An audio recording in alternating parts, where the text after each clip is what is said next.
So welcome back to my channel guys. Day 8 के update के साथ मैं वापस आ गया।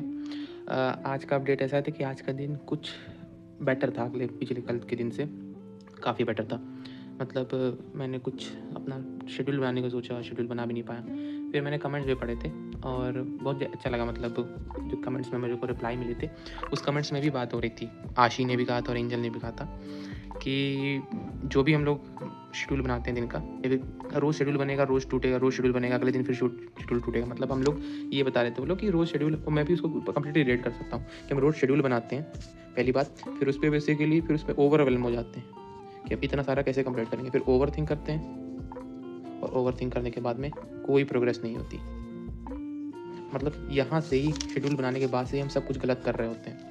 तो मैंने भी देखा, मैं भी मतलब पिछले 1-2 दिन से ही शेड्यूल बनाने की कोशिश कर रहा हूँ। उससे पहले जब शेड्यूल नहीं बना रहा था, मतलब रैंडमली पढ़ रहा था, तब तक अच्छी पढ़ाई हो जा रही थी। जैसे शेड्यूल बनाने सोचा कि प्लानिंग बनाऊंगा, शेड्यूल बनाऊंगा, सब कुछ बर्बाद होता गया। तो मेरा भी ये, अब मैंने यही सोचा कि अब जो कि व्हाट नाउ फ्रॉम हियर, तो मैंने कुछ डिसाइड किया कि अब प्लानिंग बनाना छोड़ दो, क्योंकि ये टाइमिंग नहीं रहेगी कि आप प्लानिंग बनाओगे। क्योंकि आप प्लानिंग बनाओगे, आपका टाइम वेस्ट होगा। मेरा भी आज पूरा टाइम इसी वेस्ट हो गया। मैं पूरा दिन यही सोचता रह गया, जैसे कि कल का भी सोचता रह गया। इसलिए एक बहुत बड़ी प्रॉब्लम मेरे अंदर, ये बहुत बड़ी प्रॉब्लम है कि ओवर थिंकिंग बहुत बड़ी प्रॉब्लम है।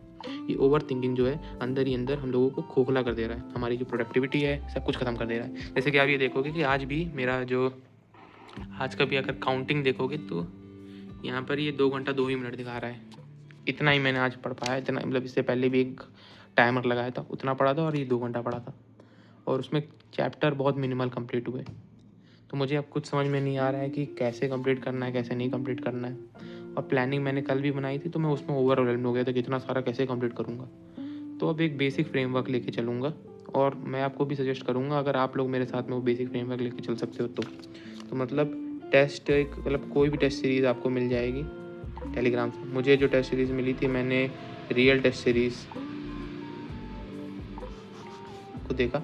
उस रियल टेस्ट सीरीज़ में जितना भी सिलेबस है, पार्ट वाइज सिलेबस है, ठीक है। उस पार्ट वाइज सिलेबस का बायोलॉजी सेक्शन के बारे में बात कर रहा हूँ, ठीक है। बायोलॉजी सेक्शन को आप उस टेस्ट के अकॉर्डिंग आप पढ़ना शुरू करो, ठीक है। केमिस्ट्री में आप सिलेक्टेड चैप्टर शुरू करो, फिजिक्स में भी सिलेक्टेड चैप्टर शुरू कर दो, और डेली का आप ये कोशिश करो कि 2 या 3 चैप्टर बायोलॉजी खत्म हो जाए और 1 चैप्टर केमिस्ट्री का, और अल्टरनेट डेज में, मतलब 1 चैप्टर केमिस्ट्री का एक दिन, फिर अगले दिन फिजिक्स का चैप्टर, फिर अगले दिन केमिस्ट्री का चैप्टर, फिर अगले दिन फिजिक्स का चैप्टर। या तो मैं तो यही कहूँगा कि फिजिक्स अब स्किप ही कर देना चाहिए। फिजिक्स को अब स्किप करना ही सबसे बेस्ट ऑप्शन रहेगा, क्योंकि अगर हम लोग स्किप नहीं करेंगे ना इसको, तो ये धीरे धीरे हम लोगों को ही खत्म कर देगा। क्योंकि 20 दिन में फिजिक्स तो नहीं होने वाली है। जिसका पहले से थोड़ा बहुत बेस बना हुआ है वो फिजिक्स कर लेगा, जिसका बेस बिल्कुल ही बिगड़ा हुआ है, जिसने रिवाइज ही नहीं किया, उसका फिजिक्स नहीं बनने वाला। तो मैं भी सोच रहा हूँ कि सिलेक्टेड चैप्टर जो मुझे पहले से मैंने रिवाइज किए थे, जो ड्रॉप जब लिया था, जिसके बाद में भले ही बिल्कुल भी कुछ नहीं पढ़ा, पर थोड़ा बहुत जितना भी पढ़ा है, उसके जो सिलेक्टेड चैप्टर, जैसे मॉडर्न फिजिक्स हो गई, यूनिट डायमेंशन हो गया, करंट इलेक्ट्रिसिटी पढ़ ली थी मैंने, बहुत अच्छा काम किया था वो। ये सब सिर्फ सिलेक्टेड चैप्टर में पढ़ के जाऊँगा। और केमिस्ट्री में अपना मेन फोकस अब डालूंगा। केमिस्ट्री में पहले इनऑर्गेनिक, फिर ऑर्गेनिक, फिर आखिर में फिजिकल। क्यों इनऑर्गेनिक? क्योंकि इनऑर्गेनिक पहले, इनऑर्गेनिक ऑर्गेनिक आपको नंबर भर भर के देती है। फिजिकल थोड़ी कंसेप्चुअल लगने लगती है, क्योंकि वो फिजिक्स की तरह लगने लगती है। तो उसमें सॉल्विंग, जैसे कि इलेक्ट्रोकेमिस्ट्री, थर्मोडायनेमिक्स और आपका इक्विलिब्रियम, ये 3 चैप्टर ऐसे चैप्टर है जो वाट लगा के रख देंगे। तो इसमें आप एंड के टाइम पे करोगे तो आपका प्रेशर भी कम हो जाएगा, क्योंकि पहले आप मेजॉरिटी में अगर इनऑर्गेनिक और ऑर्गेनिक कंप्लीट कर लूँगा मैं, तो दिमाग से एक प्रेशर चला जाएगा।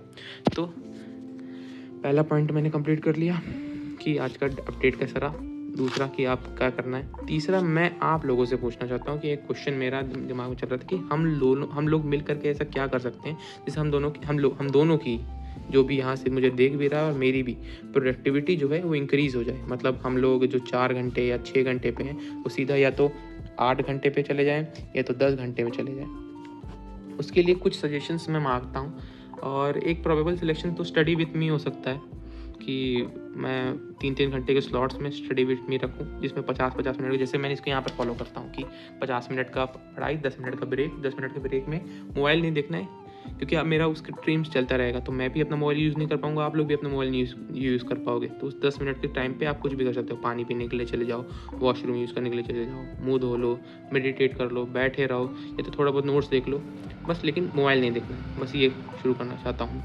और टुमारोज़ प्लानिंग में मैं सोच रहा हूँ कि जो मतलब रियल टेस्ट सीरीज़ का जो मेरा सिलेबस है उसकी तैयारी करूँगा। आज जैसे कि सेल जो चैप्टर है वो कंप्लीट हो गया, तो कल सेल साइकिल, टिश्यू, फ्रॉग, ये सब पे कंप्लीट करना है। और केमिकल बॉन्डिंग, क्योंकि इतने दिनों से वेस्ट कर रहा हूँ तो फिजिकल पीरियोडिक टेबल ही कंप्लीट नहीं हो पाए, तो केमिकल बॉन्डिंग का कंप्लीट करूँगा। तो पहले पीरियोडिक टेबल कंप्लीट करूँगा, फिर केमिकल बॉन्डिंग की तरफ को दूँगा।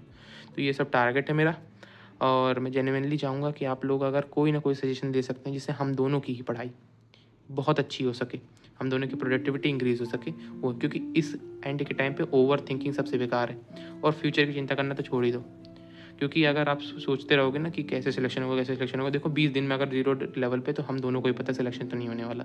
बट हाँ, हमारा स्कोर ज़रूर इंप्रूव हो सकता है, 200 से 300 हो सकता है, 0 से 400 450 भी पॉसिबल है। और बहुत अगर आप बिल्कुल 0 लेवल पे नहीं हो, जैसे मेरी कंडीशन जैसे है, तो हम लोग 500 तक भी टच कर सकते हैं। और 500 एक ऐसा मार्क्स है जिसपे किसी किसी को BMS BHMS कैटेगरी वाले स्टूडेंट्स को तो MBBS, बढ़िया MBBS मिल जाएगा 500 मार्क्स पे। और प्राइवेट कॉलेज अगर किसी को लेना, प्राइवेट MBBS ले सकता है, फ़ॉरेन जाना फ़ॉरेन ले सकता है।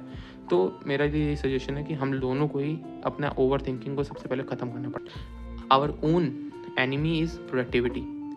कोई भी दूसरा दुश्मन है ही नहीं बाहर हमारी पूरी दुनिया में।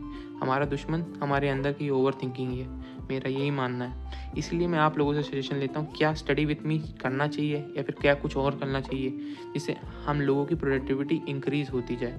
क्योंकि अब 20 दिन का समय है और मैं ये प्लानिंग करता हूँ कि हर दिन बस पढ़ाई करूँ, और ये सब फालतू का मत सोचूं कि आगे क्या होगा, ये नहीं हुआ वो नहीं हुआ। और प्लानिंग शेड्यूल बनाना तो छोड़ ही दो, मैं एकदम जेन्युइन एडवाइस देता हूँ कि प्लानिंग बनाना एकदम छोड़ दीजिए, क्योंकि प्लानिंग से कुछ भी नहीं होने वाला, शेड्यूल से भी कुछ नहीं होने वाला है। शेड्यूल और प्लानिंग छोड़ दो, आप डेली टारगेट बेसिस पे करना शुरू करो, और एक रफली टारगेट रख दो कि मुझे मतलब हर दिन 2 या 3 चैप्टर करना है बायोलॉजी के, 1 चैप्टर करना है केमिस्ट्री के। तो 20 दिन के बाद में आप ऐसे ऐसे करके काफ़ी ज़्यादा बिल्डअप कर चुके होगे।